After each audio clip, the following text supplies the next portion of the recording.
Olá, graça e paz, seja muito bem-vindo à nossa escola bíblica dominical. Preparamos esse tema, Remédios para o Coração, para que você possa aprender um pouco mais e que Deus abençoe a sua vida. Antes de mais nada, eu gostaria de convidar você para se inscrever no nosso canal e adicionar ali o cliquezinho que possa lembrar você das próximas aulas. A cada domingo teremos uma nova aula aqui no nosso canal com esse tema da nossa escola bíblica dominical. E eu espero em Deus, temos orado por isso, que esses assuntos, esses temas aqui abordados por nós sejam de grande bênção, de encorajamento, de orientação, de alívio para a sua vida, para a vida daqueles também que estarão ouvindo em outros lugares, não só para os membros aqui da nossa igreja. Seja muito bem-vindo então e esperamos realmente em Deus que seja uma grande bênção para a sua vida, nosso tema aqui. Eu quero começar essa primeira aula de hoje abordando e mostrando a vocês por que desse tema, o que nos levou a pensar sobre este assunto. Escolhemos para falar sobre remédios para o coração, porque temos visto que o povo de Deus, além de muitas pessoas, mas de um recorte mais exclusivo aqui, o povo de Deus vem sofrendo também desses dilemas do coração. E muitas pessoas, muitos crentes no Senhor Jesus, não sabem como lidar, não sabem como buscar alívio para o coração. Ou outros estão buscando respostas e alívios e remédios em lugares errados. Então nós queremos ajudar o povo de Deus, a igreja do Senhor Jesus, para que ela possa buscar na fonte correta. E nós cremos, a palavra de Deus pode nos orientar sobre isso. Então esse é o nosso desejo, esse é o nosso motivo de estarmos aqui.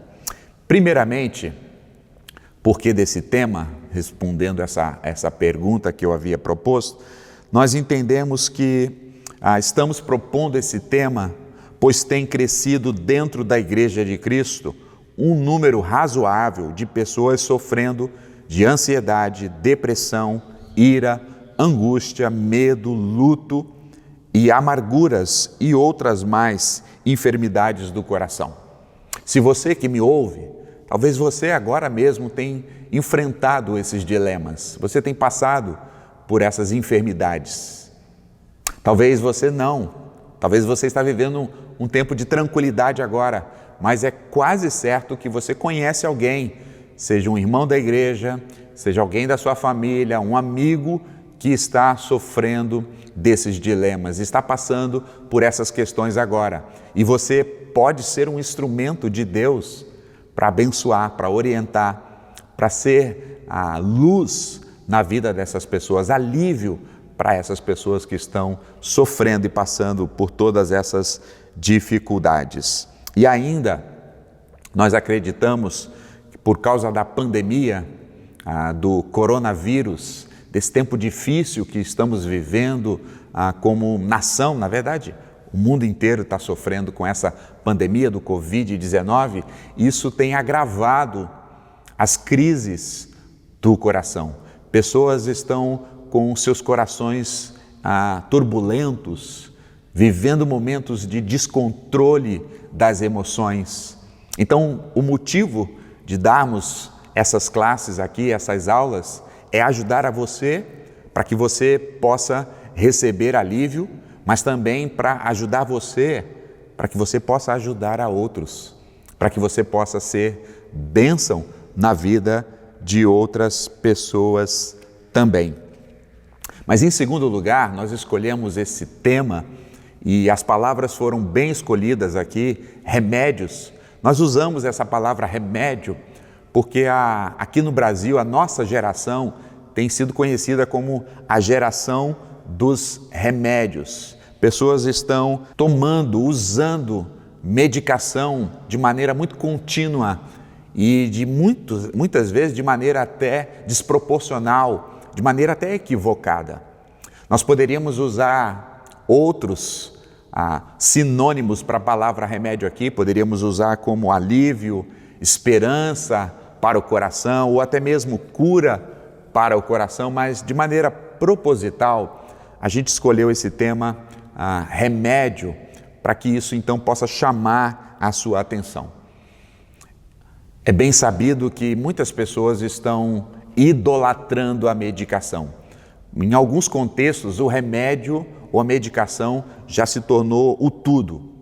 Muitas pessoas acreditam que o remédio resolve todos os problemas. Pesquisas têm mostrado que o povo brasileiro é um povo que tem consumido muitos remédios.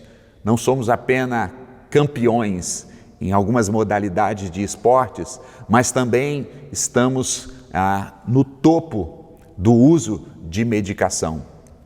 Então nós escolhemos essa palavra remédio para trazer essa ideia, para fazer esse paralelo aqui.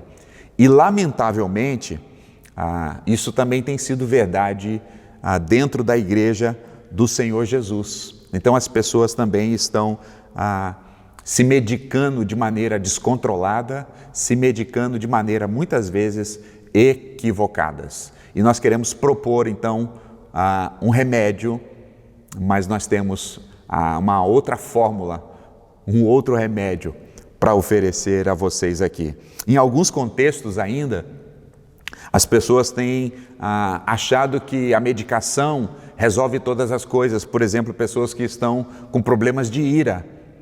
Talvez você já tenha ouvido falar ou conhece alguém que toma algum medicamento porque ela tem problema com a ira. Então a ira já deixou de ser um pecado e tem se tornado uma enfermidade. E as pessoas então querem tratar a ira com medicação. Então você pode ver nessa imagem aqui que hoje para as crianças você tem todo esse tipo de remédio aqui. Remédio para as crianças não chorarem, remédio para as crianças dormirem melhor, remédios para as crianças não desenvolverem ou controlarem a sua ansiedade, remédio para até mesmo, acredite ou não, se você for nas farmácias você os verá ali, remédio para desobediência, remédios para as crianças ficarem zen, tranquila. Lamentavelmente a nossa geração idolatra a medicação. E eu repito, achamos que a medicação é a solução para todas as coisas, vai resolver todos os nossos problemas. Mas atenção, eu não quero dizer com isso que eu sou contrário à medicação.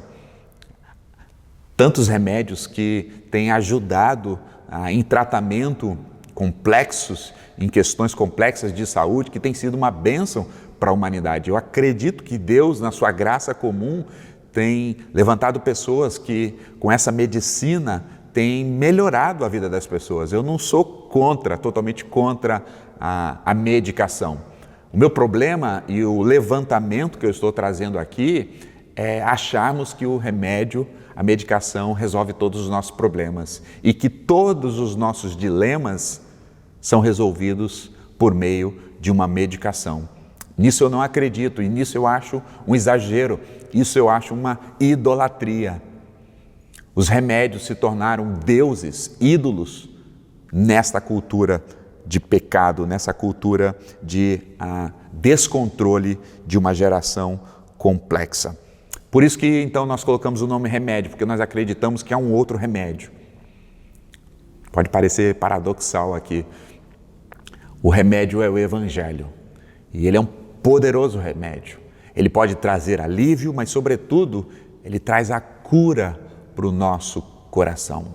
Alguém que está enfrentando a ira, o Evangelho é o poder de Deus, é o remédio que pode então trazer domínio próprio, controle para aquela pessoa que está sofrendo e lutando contra a ira. Nós acreditamos fortemente que o Evangelho é o poder de Deus para a salvação, mas além disso, o Evangelho é o poder de Deus para nos dar condições de viver uma vida piedosa.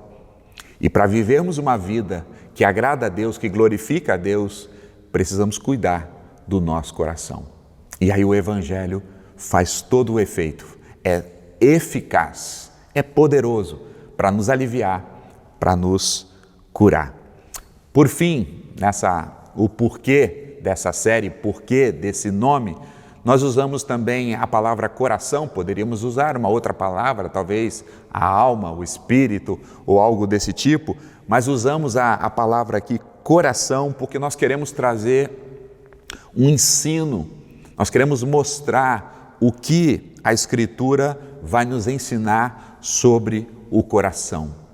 E essa aula de hoje, essa aula introdutória, eu quero trabalhar exatamente nesse tema com vocês. O que a Bíblia ensina sobre o coração? Por que então nós precisamos do Evangelho, o remédio para tratar o nosso coração?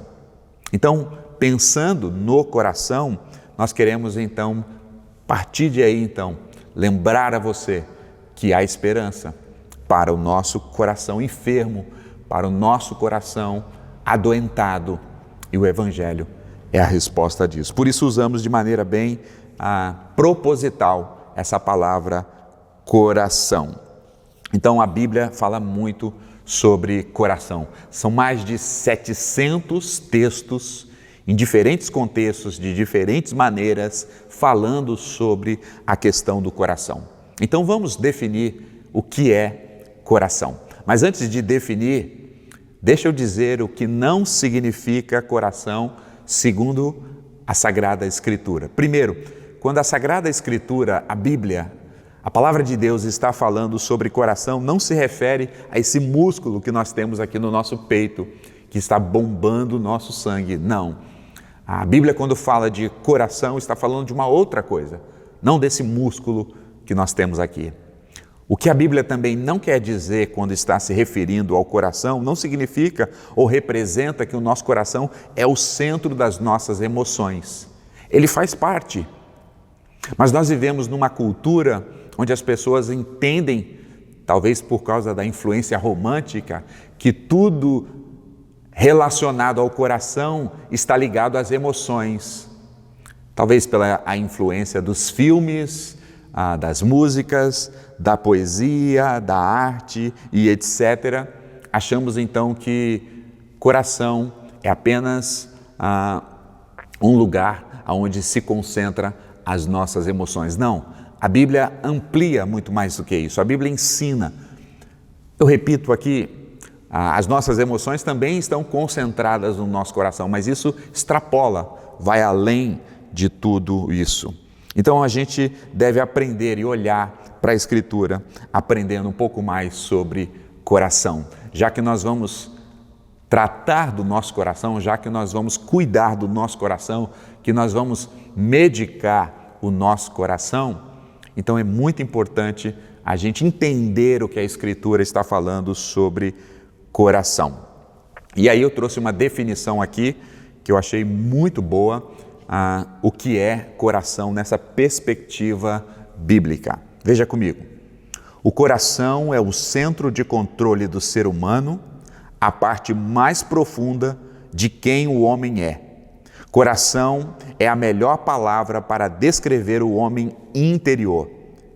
É tudo sobre você que não é no sentido físico. É tudo que não é carne e nem osso.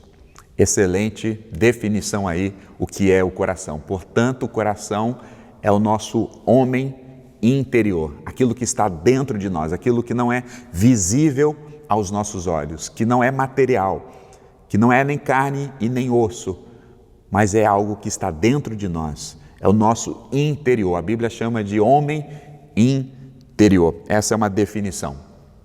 A palavra do Senhor vai nos lembrar lá em Provérbios, capítulo 4, verso 23, dizendo assim: sobre tudo o que se deve guardar, guarde o teu coração, porque dele procedem as fontes da vida.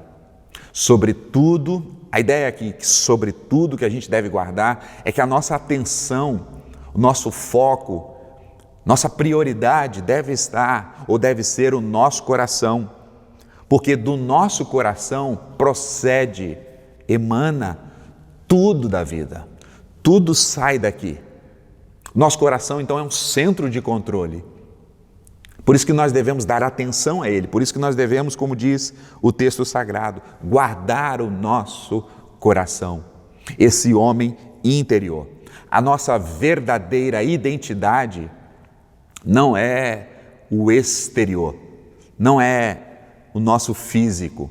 A nossa verdadeira identidade, segundo a Bíblia, é aquilo que está no nosso coração. Nós podemos até maquiar, nós podemos até camuflar, nós podemos até dar uma melhorada na nossa aparência. Pessoas fazem isso através de cosméticos, plásticas, cirurgias e etc. Mas a nossa verdadeira identidade está no nosso coração. Ainda citando Provérbios, capítulo 14, verso 10, diz assim: cada coração conhece a sua própria amargura, não há quem possa partilhar da sua alegria. O autor aqui de Provérbios quer dizer que cada um conhece da sua própria amargura e não se dá para compartilhar a sua alegria, que é algo muito pessoal, muito peculiar. Nós não conseguimos enxergar uma pessoa no seu coração. Talvez uma pessoa pode estar ali ao nosso redor e a gente imaginar que está tudo bem com aquela pessoa.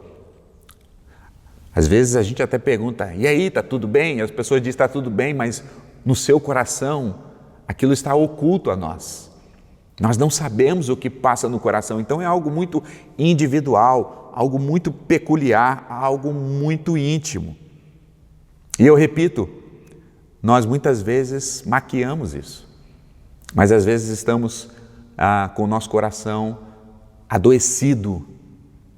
O nosso semblante pode até parecer bem, mas há coisas dentro do nosso coração que está enfermando o nosso coração. Mas a própria palavra de Deus também vai dizer que se os outros não podem conhecer o nosso coração, Deus o conhece por completo, o nosso coração. Lá, 1 Samuel, capítulo 16, verso 7, vai dizer assim: quando o Senhor havia mandado Samuel a ungir o novo rei de Israel. E aí Samuel está em busca entre os filhos de Jessé. Capítulo 16, verso 7, diz assim: o Senhor, contudo, disse a Samuel: não considere a sua aparência nem a sua altura, pois eu o rejeitei. O Senhor não vê como o homem vê a aparência, o físico, mas o Senhor vê o coração.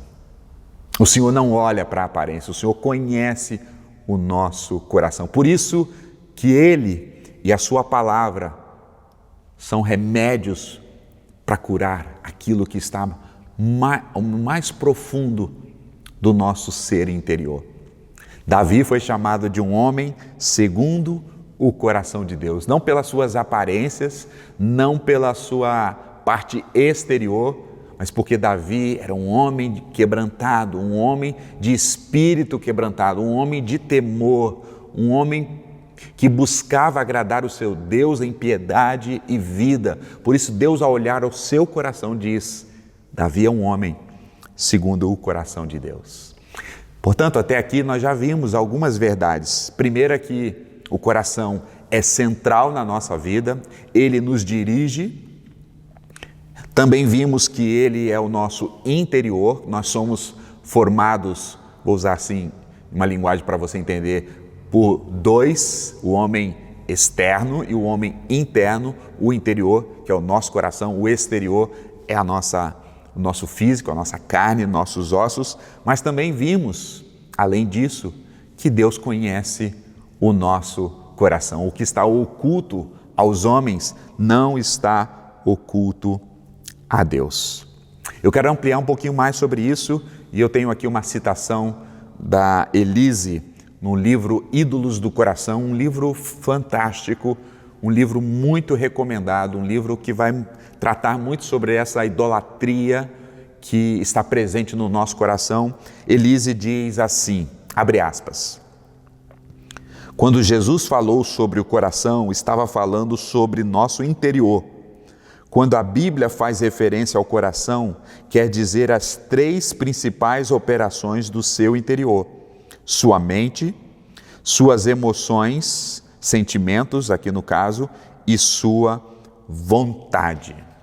Veja o que a Elise está dizendo aqui, então, que o nosso coração está formado de 3 partes: mente, emoções e também ações. Ainda nesse livro, Ídolos do Coração, a Elise mostra essa imagem que está aparecendo agora para você e ela descreve um pouquinho sobre isso. Mente, segundo Elise, é pensamentos, crenças, compreensão, memória, juízo, discernimento, consciência. Mas quando ela então se refere a afeições ou sentimentos, anseios, desejos, sentimentos, imaginação, emoções.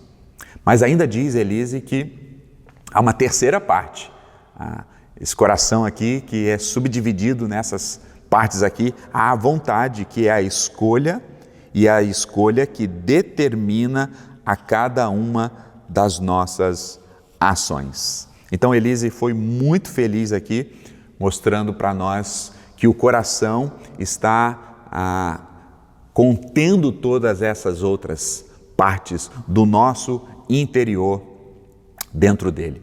Deixa eu ampliar um pouquinho mais aqui, então, pensando com vocês, olhando, falando sobre essas questões aqui.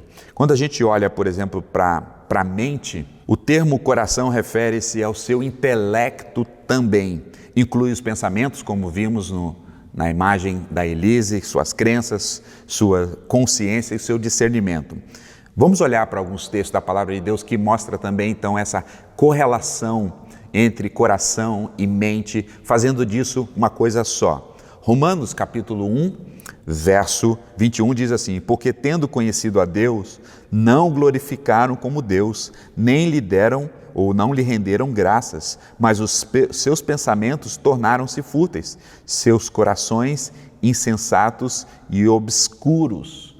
Então perceba que esse texto de Romanos está dizendo aqui que o conhecer a Deus, tendo conhecido a Deus, eles não glorificaram a Deus, não deram glórias e graças a Deus, porque os seus pensamentos eram fúteis, o coração era insensato. Então perceba como a Bíblia fala e conecta a mente ao coração. Outro texto poderia ser Marcos capítulo 2, verso 6, que diz assim: estavam sentados ali alguns mestres da lei, raciocinando em seu íntimo. E a ideia de Marcos aqui, estavam pensando, raciocinando ou refletindo em seus corações. Nós temos essa ideia que refletir, pensar, é apenas algo da nossa mente, mas na perspectiva bíblica, isso também é do nosso coração.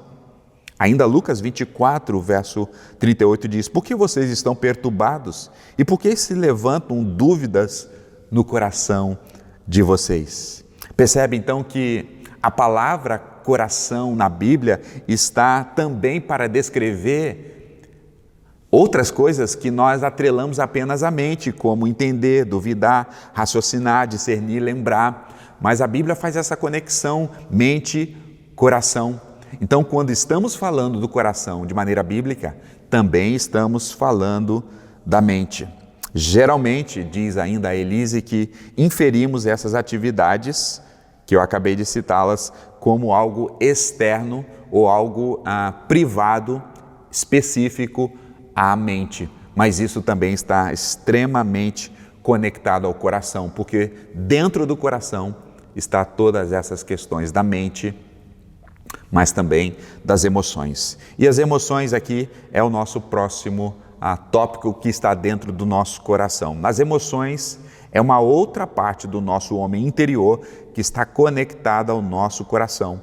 Os puritanos chamavam isso de afeições. Então, além da nossa mente, além do nosso intelecto estar conectado ao nosso coração, as nossas emoções também estão conectadas ao nosso coração. É uma das partes que emanam, que estão dentro desse pacote chamado coração na Escritura. Veja o texto, a citação de Timothy Keller sobre essa questão. O leitor moderno da Bíblia quase sempre entenderá errado o termo coração. Ele submeterá o termo à sua matriz contemporânea e concluirá que se trata de emoções. No entanto, a Bíblia fala com frequência de pensar com o coração ou agir com o coração, o que não se encaixa de modo algum com o nosso conceito moderno. O que o Keller está querendo dizer aqui é que o homem moderno, a dificuldade dele entender essa palavra coração na Bíblia é que o homem já está acostumado, já atrelou coração a emoções. Então, ele dá apenas um recorte, ele dá apenas uma ênfase para o coração. Coração são coisas das emoções, mas na Bíblia não. Na Bíblia tem a questão da mente e também inclui o coração. Atos capítulo 8, por exemplo, um texto bíblico, vai dizer para nós que, Atos 8:37, e disse Filipe, é lícito se crer de todo o coração. E respondendo Filipe, disse, sim, creio de todo o coração que Jesus Cristo é o Filho de Deus. Perceba que aqui está envolvido as emoções, mas também está envolvido o ato de crer. Filipe, pregando ao eunuco, perguntou para ele, porque o eunuco queria ser batizado, ele disse, se você crer de todo o seu coração, por que não diz se você crê com toda a sua mente? Porque envolve emoções, mas também envolve o intelecto. Mas se você, é lícito sim, se você crê de todo o coração. E ele diz, eu creio de todo o meu coração.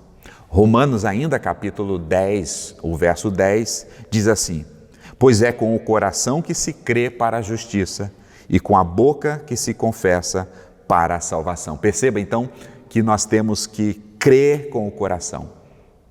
Mas também esse ato de crer com o coração certamente passa pela nossa mente, passa pelo nosso intelecto. E ainda, para concluir, essa imagem que a Elise aponta aqui para nós, as vontades que são as nossas ações. A terceira maneira que o nosso coração funciona é a vontade. A vontade é aquela parte da pessoa interior que escolhe ou determina as ações que vamos tomar. A ação é formada pela mente, pelas emoções, quando é o melhor curso da ação e age com base nisso. Nós podemos ver, então, alguns textos que vão mostrar que também as nossas ações, a nossa vontade, também estão atreladas ao nosso coração, fazendo esse pacote mente, emoções e vontade, ações. Há outros dois textos aí, mas eu queria me concentrar em Lucas, capítulo 6, verso 43 a 45. Nenhuma árvore boa dá fruto ruim, nenhuma árvore ruim dá fruto bom. Toda árvore é reconhecida pelos seus frutos. Então, de maneira poética aqui, de maneira figurada, a Bíblia está dizendo que uma árvore boa não pode produzir frutos ruins. Uma árvore ruim não pode produzir frutos bons. Toda árvore é conhecida pelos seus frutos. A ideia é que nós somos conhecidos não pela nossa aparência, mas sim pelo aquilo que está dentro do nosso coração. E continua o texto dizendo, o homem bom tira coisas boas do bom tesouro que está no seu coração. Está vendo que agora o exemplo ficou mais claro aqui? O homem bom tira coisas boas de dentro do seu coração. E o homem mau tira coisas más do mal que está no seu coração, porque a boca fala daquilo que o coração está cheio. A boca apenas transmite aquilo que está no coração. E o que está no coração pode ser bom, pode ser mal. Talvez a aparência pode ser boa, mas se tira coisas más do coração, certamente isso são coisas ruins. Então a Bíblia mostra para nós que também o nosso coração tem uma parte voltada para as vontades, para as nossas ações. Nossos atos externos são frutos do nosso coração. Se o nosso coração está cheio das coisas de Deus, nossas ações serão ações piedosas. Mas se o nosso coração está tomado de amargura, de enfermidades e de ídolos, nossas reações exteriores serão reações horríveis e ruins. Diante disso, então, chegamos a uma importante questão. Por que as minhas atitudes são como são? Por que eu faço o que faço? O que me leva a agir ou reagir nessa situação ou aquela situação. Geralmente as pessoas dizem, eu faço isso por causa do ambiente, por causa do contexto, por causa do cenário.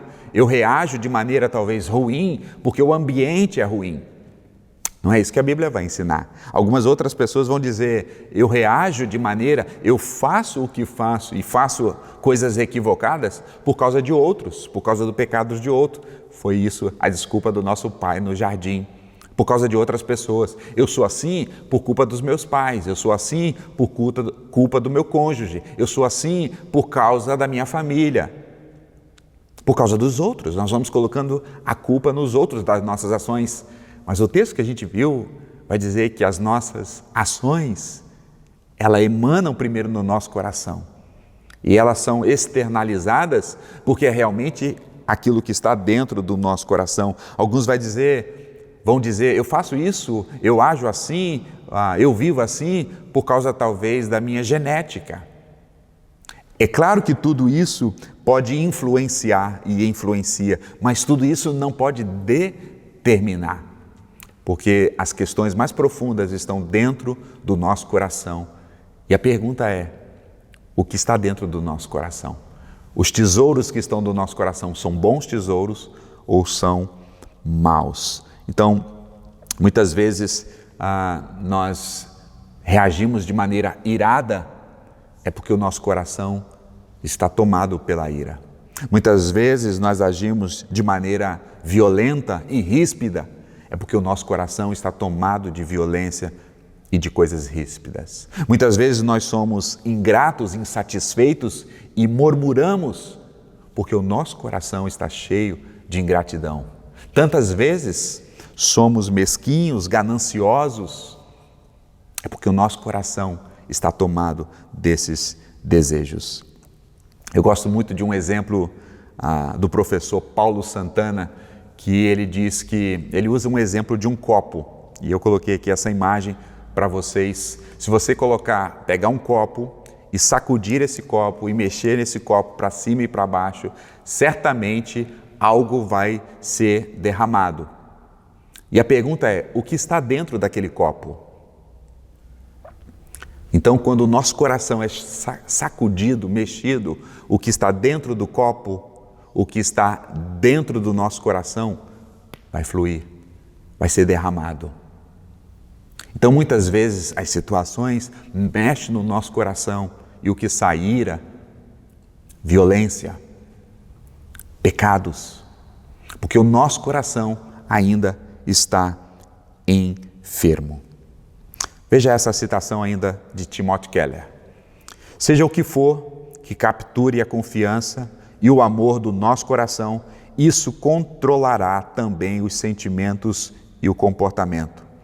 O que o coração mais quer, a mente acha lógico, as emoções acham precioso e a vontade acha factível, legítimo.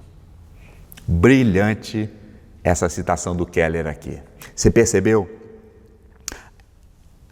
Aquelas coisas que o nosso coração confia, aquelas coisas que o nosso amor, o nosso coração passa a amar, isso vai controlar a nossa mente, os nossos sentimentos e as nossas ações. O que o coração, Keller vai dizer, por meio da mente, mais quer, a mente diz, está correto, é lógico. Meu coração quer muito isso. A minha mente trabalha dizendo, sim, isso é lógico. Quando o meu coração quer algo muito precioso, as minhas emoções vai dizer, são válidas. E quando o meu coração deseja tanto aquilo, a minha própria vontade vai dizer, é legítimo, isso me impulsiona a fazer. Porque somos dirigidos e levados pelo nosso próprio coração. As crenças, os valores que estão no nosso coração controlam a nossa mente, as nossas emoções e as nossas ações. E caminhando aqui para o final, mais uma citação, ainda para corroborar essa ideia que o Keller havia lançado da Elise. Hoje eu citei bastante Elise e Keller, 2 livros que falam sobre o coração muito valiosos. Diz assim, num certo sentido é assim que a nossa mente, afeições, os sentimentos e a nossa vontade, ações operam. Sua mente informará suas afeições sobre a fonte da sua maior felicidade. Suas afeições imaginarão essa felicidade e te levarão a agir para fazer tal escolha. O nosso coração quer demais, a nossa mente processa isso dizendo que isso é lógico, as nossas emoções desejam e almejam isso, pois nos trarão felicidade e isso nos leva a uma ação. Por isso que pessoas fazem o que fazem, porque elas são dirigidas e movidas pelo seu próprio coração. Caminhando aqui para o final, então deixa eu trazer uma aplicação para a minha vida e para a sua vida. A minha aplicação aqui é: cuide do seu coração. Assim como muitas pessoas dão valor ao coração e vão sempre buscar fazer um eletro, fazer sempre um check-up do coração, músculo aqui, nós precisamos dar uma atenção especial ao nosso coração, porque a Bíblia diz que ele é o centro, é ele quem nos dirige, é ele que nos leva para caminhos bons ou para caminhos maus. Portanto, você que me escuta, cuide do seu coração. O nosso coração não é bonzinho, o nosso coração é corrompido. Sabe, um péssimo conselho que alguém pode dar para uma outra pessoa é: ouça o seu coração. Não faça isso, porque o nosso coração é manchado, é marcado, foi contaminado pelo pecado.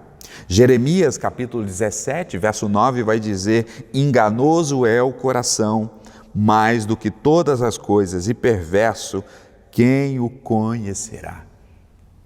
Cuide do seu coração. Ele te engana. Não o escute, não ouça o seu coração.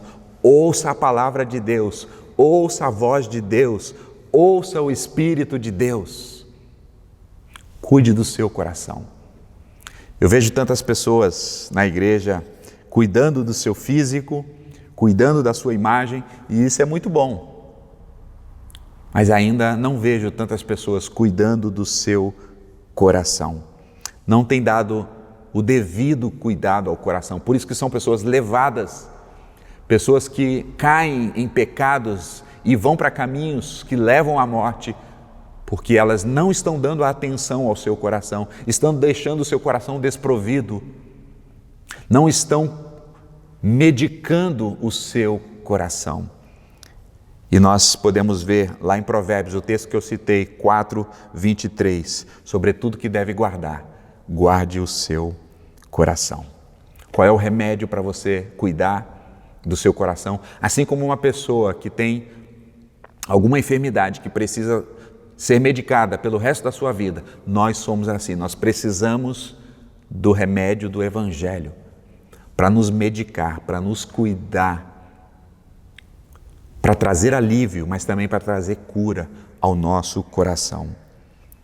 Separei 3 versos aqui do Salmo 119, verso 2, 11 e 34. Diz assim o 34: dá-me entendimento para que eu guarde a tua lei e a ela obedeça de todo o coração. Dá-me entendimento para que eu possa obedecer. Então perceba aqui, coração e mente conectados. Você pode ver aquilo que a Elise falou? Entendimento para que eu obedeça de todo o coração.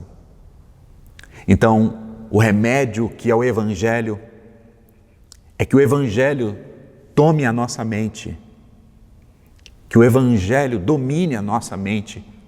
Então nós devemos então pedir isso ao Senhor, para que possamos caminhar e receber o seu santo Evangelho. Mas o verso 2 do capítulo ainda de Salmo 119 diz: como são felizes aqueles que obedecem os seus estatutos e de todo o seu coração o buscam.